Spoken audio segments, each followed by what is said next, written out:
రోజూ దేవుడికి నైవేద్యం పెట్టే రైతు ఒకరోజు గుడికి రాలేదు. కాని ఆ రోజు దేవుడే అతని ఇంటి ముందు నిలబడ్డాడు.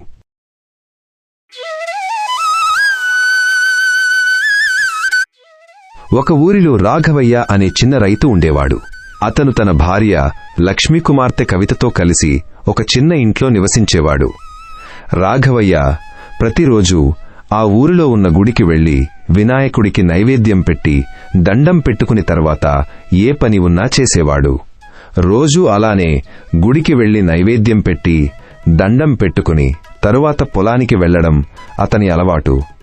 కాని ఎప్పుడూ ఏమీ కోరుకునేవాడు కాదు. అలా రోజులు గడుస్తూ ఉండగా ఒకరోజు రాఘవయ్య గుడికి రాలేదు. టైం 7, 8, 9, 10, 11 ఇలా అవుతుంది. ఇంకా రాలేదు.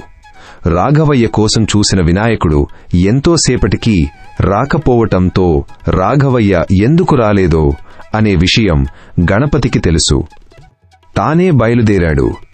అలా నడక మొదలుపెట్టి ఊర్లో చూస్తూ నడుస్తూ రాఘవయ్య ఇంటికి వెళ్లాడు. వెళ్లి ఇంటి బయట నిలబడి ఇలా అన్నాడు. రాఘవయ్య నేను ఇంట్లోకి రావచ్చా అని అడిగాడు. ఆ మాటలు విన్న రాఘవయ్య, ఎవరు అది? ఎవరో నన్ను పిలుస్తున్నట్టు ఉంది.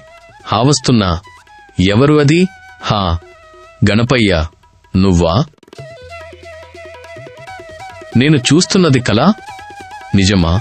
నిజంగానే నువ్వు మా ఇంటికి వచ్చావా గణపయ్య? ఇది నిజమేనా? అవును, నేనే. నేను నీకోసం ఇప్పటివరకు ఎదురుచూశాను. నువ్వు పెట్టే నైవేద్యం కోసం కూడా చూశాను. నువ్వు రాలేదు. అందుకే నేనే వచ్చాను. ఆకలిగా ఉంది. నైవేద్యం పెడతావా?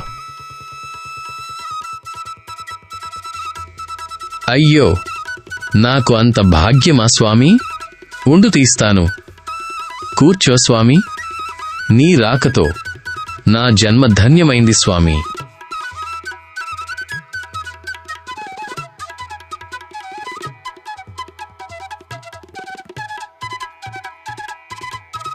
ఇంతలో వినాయకుడు రాఘవయ్యతో, ముందు నీ కూతురిని నా దగ్గరకు రమ్మను అని చెప్పాడు. అప్పుడే రాఘవయ్య, స్వామి, ఆమెకి ఆరోగ్యం బాగోలేదు. రాత్రి నుంచి కళ్ళు కూడా తెరవలేదు అని బాధగా చెప్పాడు. అప్పుడు వినాయకుడు, నేను రమ్మన్నాను అని నీ కూతురు చెవి దగ్గరకు వెళ్లి చెప్పు. ఆమె వస్తుంది. వినాయకుడు చెప్పిన విధంగా వెళ్లి తన కూతురి చెవిలో చెప్పాడు.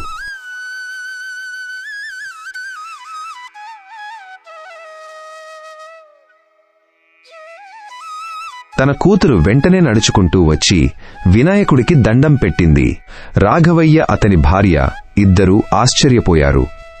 ఆ తరువాత వినాయకుడు నైవేద్యం తిని ఇలా అన్నాడు. ఇక నుంచి నీ కూతురికి ఏమీ కాదు రాఘవయ్య. రాఘవయ్య మరియు అతని భార్య ఎంతో సంతోషించారు. ఆ తరువాత వినాయకుడు అక్కడి నుంచి వెళ్లిపోయాడు. మేము మీ దగ్గర నుంచి ఒక లైక్ మరియు సబ్స్క్రైబ్ మాత్రమే అడుగుతున్నాం.